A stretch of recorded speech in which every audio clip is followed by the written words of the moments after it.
Süleyman babı hedin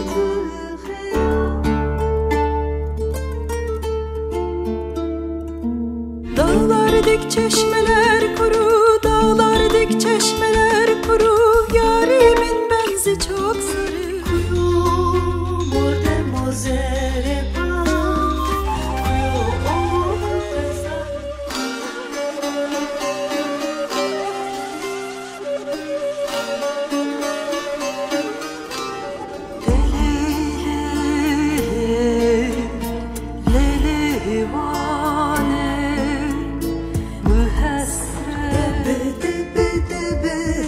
Sayrovano debe